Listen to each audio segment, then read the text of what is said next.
ಒಂದು ಸುಂದರವಾದ ಹಳ್ಳಿಯಲ್ಲಿ ರಾಜು ಎಂಬ 10 ವರ್ಷದ ಹುಡುಗ ತನ್ನ ಅಪ್ಪ, ಅಮ್ಮ ಮತ್ತು ಅಜ್ಜಿಯ ಜೊತೆ ವಾಸಿಸುತ್ತಿದ್ದನು. ರಾಜುವಿಗೆ ಮನು ಎಂಬ ಆತ್ಮೀಯ ಸ್ನೇಹಿತನಿದ್ದನು. ಇಬ್ಬರೂ ಒಂದೇ ಶಾಲೆಯಲ್ಲಿ ಓದುತ್ತಿದ್ದರು. ಶಾಲೆ ಮುಗಿದ ತಕ್ಷಣ ಸೈಕಲ್ನಲ್ಲಿ ಮನೆಗೆ ಬರುತ್ತಿದ್ದರು. ನಂತರ ಹಳ್ಳಿಯ ಬೀದಿಗಳಲ್ಲಿ, ಮರದ ಕೆಳಗೆ, ಕೆರೆಯ ಬಳಿ ಆಟವಾಡುತ್ತಾ ಸಂಜೆಯನ್ನು ಕಳೆಯುತ್ತಿದ್ದರು. ರಾಜುವಿನ ಅಪ್ಪ ಒಬ್ಬ ರೈತ. ಅವರ ಬದುಕು ಹೊಲದ ಮೇಲೆ ಅವಲಂಬಿತವಾಗಿತ್ತು.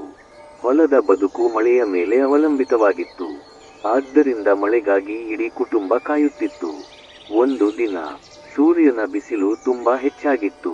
ಹೊಲದ ಮಣ್ಣು ಒಣಗಿ ಬಿರುಕು ಬಿಟ್ಟಿತ್ತು. ರಾಜು ಮತ್ತು ಮನು ಹೊಲದ ಅಂಚಿನಲ್ಲಿ ನಿಂತು ಆ ಒಣಗಿದ ಭೂಮಿಯನ್ನು ನೋಡುತ್ತಿದ್ದರು. ರಾಜು ತನ್ನ ಅಪ್ಪನನ್ನು ಕೇಳಿದನು, ಅಪ್ಪ, ಮಳೆ ಯಾವಾಗ ಬರುತ್ತೆ? ಅಪ್ಪ ಆಕಾಶದ ಕಡೆ ನೋಡಿ ನಿಧಾನವಾಗಿ ನಗುತ್ತಾ ಹೇಳಿದರು, ಮಳೆ ನಮ್ಮ ಕೈಯಲ್ಲಿಲ್ಲ ಮಗ, ಆದರೆ ಮಳೆ ಬಂದಾಗ ಕೃಷಿ ಮಾಡಲು ನಾವು ಸಿದ್ಧವಾಗಿರಬೇಕು. ದಿನಗಳು ಕಳೆದವು. ಒಂದು ಸಂಜೆ ಆಕಾಶದ ಬಣ್ಣವೇ ಬದಲಾಗಿತ್ತು. ಕಪ್ಪು ಮೋಡಗಳು ನಿಧಾನವಾಗಿ ಹಳ್ಳಿಯ ಮೇಲೆ ಹರಡಿಕೊಂಡವು. ಅಜ್ಜಿ ಮನೆಯ ಬಾಗಿಲ ಬಳಿ ನಿಂತು ರಾಜುವಿಗೆ ಹೇಳಿದಳು, ರಾಜು, ಆಕಾಶ ನೋಡು, ಮಳೆ ಬರುವ ಹಾಗೆ ಕಾಣುತ್ತಿದೆ. ರಾಜು ಓಡಿ ಬಂದು ಆಕಾಶ ನೋಡಿದನು. ದೂರದಲ್ಲಿ ಗುಡುಗಿನ ಶಬ್ದ ಕೇಳಿಸಿತು ಮತ್ತು ಮೊದಲ ಮಳೆಯ ಹನಿ ಭೂಮಿಗೆ ಬಿತ್ತು. ನಂತರ ಮತ್ತೊಂದು ಹನಿ, ಮತ್ತೊಂದು. ಕೆಲವೇ ಕ್ಷಣಗಳಲ್ಲಿ ಮಳೆ ಜೋರಾಗಿ ಸುರಿಯತೊಡಗಿತು. ಮಣ್ಣಿನ ಮೇಲೆ ಬಿದ್ದ ಮೊದಲ ಮಳೆಯ ಹನಿಯಿಂದ ಮಣ್ಣಿನ ಸುಗಂಧ ಎಲ್ಲೆಡೆ ಹರಡಿತು. ಮಕ್ಕಳು ಸಂತೋಷದಿಂದ ಮಳೆಯಲ್ಲಿ ಆಟವಾಡಿದರು. ರಾಜು ಮತ್ತು ಮನು ಕೂಡ ಮಳೆಯಲ್ಲಿ ಓಡಾಡುತ್ತಾ ನಕ್ಕರು.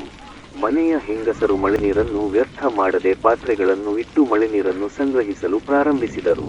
ಅದನ್ನು ನೋಡುತ್ತಿದ್ದ ರಾಜು ಅಜ್ಜಿಯನ್ನು ಕೇಳಿದನು, ಅಜ್ಜಿ, ಮಳೆನೀರನ್ನು ಯಾಕೆ ಸಂಗ್ರಹಿಸುತ್ತೀಯಾ? ಅಜ್ಜಿ ಪ್ರೀತಿಯಿಂದ ರಾಜುವಿನ ತಲೆಯನ್ನು ಸವರಿ ಹೇಳಿದಳು, ಮಗ, ನೀರು ಜೀವನ. ಮಳೆನೀರು ತುಂಬಾ ಅಮೂಲ್ಯ. ಅದನ್ನು ಉಳಿಸಿಕೊಂಡರೆ ನಮ್ಮ ಮನೆಗೂ, ನಮ್ಮ ಹೊಲಕ್ಕೂ, ನಮ್ಮ ಪ್ರಾಣಿಗಳಿಗೂ ಉಪಯೋಗವಾಗುತ್ತದೆ. ಆ ಮಾತು ರಾಜುವಿನ ಮನಸ್ಸಿನಲ್ಲಿ ಉಳಿಯಿತು. ಮರುದಿನ ಕೃಷಿ ಕೆಲಸ ಆರಂಭಿಸುವ ಸಮಯ ಬಂತು. ಹೊಲಕ್ಕೆ ಹೋಗುವ ಮೊದಲು ಅಜ್ಜಿ ಮನೆಯ ದೇವರ ಮುಂದೆ ದೀಪ ಹಚ್ಚಿ ಪೂಜೆ ಮಾಡಿದಳು. ನಂತರ ಎಲ್ಲರೂ ಹೊಲದ ಬಳಿ ಹೋದರು. ರಾಜುವಿನ ಅಪ್ಪ ನೇಗಿಲು ಮತ್ತು ಕೃಷಿ ಉಪಕರಣಗಳನ್ನು ಸ್ವಚ್ಛಗೊಳಿಸಿ, ಅರಿಶಿನ ಕುಂಕುಮ ಹಚ್ಚಿ ಪೂಜೆ ಮಾಡಿದರು. ನಂತರ ಮನೆಯ ಹಸು ಮತ್ತು ಎತ್ತುಗಳನ್ನು ಚೆನ್ನಾಗಿ ತೊಳೆದು, ಹೂವಿನ ಹಾರ ಹಾಕಿ ಪೂಜೆ ಮಾಡಿದರು. ಪೂಜೆ ಮುಗಿದ ನಂತರ ದೇವರಿಗೆ ಅರ್ಪಿಸಿದ ಪ್ರಸಾದವನ್ನು ಹಸುಗಳಿಗೆ ಪ್ರೀತಿಯಿಂದ ತಿನ್ನಿಸಿದರು. ರಾಜು ಅದನ್ನು ಕುತೂಹಲದಿಂದ ನೋಡುತ್ತಿದ್ದನು.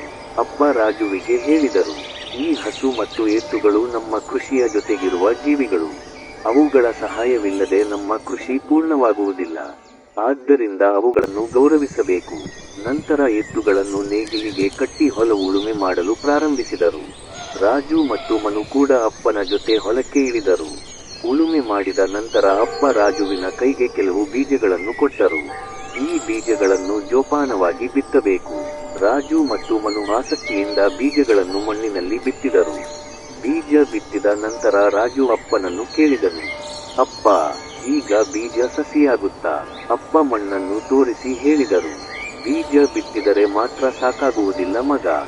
ಬೀಜ ಮೊಳಕೆಯೊಡೆಯಲು ಮಣ್ಣಿನಲ್ಲಿ ತೇವಬೇಕು. ಮಳೆ ಅಥವಾ ನೀರು ಸಿಕ್ಕಾಗಲೇ ಅದು ನಿಧಾನವಾಗಿ ಮೊಳಕೆಯೊಡೆದು ಸಸಿಯಾಗುತ್ತದೆ.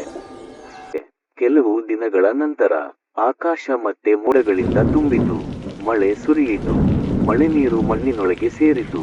ಮಣ್ಣಿನಲ್ಲಿದ್ದ ಬೀಜಗಳು ತೇವವನ್ನು ಪಡೆದವು. ಒಂದು ದಿನ ಬೆಳಿಗ್ಗೆ ರಾಜು ಎಂದಿನಂತೆ ಹೊಲಕ್ಕೆ ಓಡಿ ಬಂದನು. ಅವನು ಮಣ್ಣನ್ನು ನೋಡಿದ.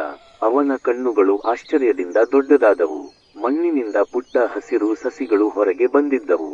ರಾಜು ಸಂತೋಷದಿಂದ ಕೂಗಿದನು, ಮನು, ಮನು, ಬೇಗ ಬಾ, ನಮ್ಮ ಬೀಜಗಳು ಸಸಿಗಳಾಗಿವೆ. ಮನು ಓಡಿ ಬಂದು ಆ ಸಣ್ಣ ಸಸಿಗಳನ್ನು ನೋಡಿ ಖುಷಿಪಟ್ಟನು. ಅಪ್ಪ ದೂರದಿಂದ ಅವರನ್ನು ನೋಡುತ್ತಾ ನಗುತ್ತಿದ್ದರು. ನಂತರ ಅವರು ಹೇಳಿದರು, ನೋಡಿದೀಯಾ ಮಗ, ಮಳೆ, ಮಣ್ಣು, ಬೀಜ ಮತ್ತು ರೈತನ ಶ್ರಮ, ಇವೆಲ್ಲವೂ ಸೇರಿದಾಗಲೇ ಒಂದು ಬೆಳೆ ಹುಟ್ಟುತ್ತದೆ. ರಾಜು ಆ ಹಸಿರು ಸಸಿಗಳನ್ನು ನೋಡುತ್ತಾ ನಿಂತನು. ಮುಂದಿನ ಸಂಚಿಕೆಯಲ್ಲಿ ರಾಜು ಮತ್ತು ಮನು ಹಳ್ಳಿಯ ಜಾತ್ರೆಗೆ ಹೊರಡುತ್ತಾರೆ. ಆದರೆ ಅಲ್ಲಿ ಅವರಿಗೆ ಎದುರಾಗುವ ಒಂದು ಘಟನೆ ಅವರ ಜೀವನದಲ್ಲೇ ಮರೆಯಲಾಗದ ಅನುಭವವಾಗುತ್ತದೆ. ಮುಂದುವರಿಯುತ್ತದೆ.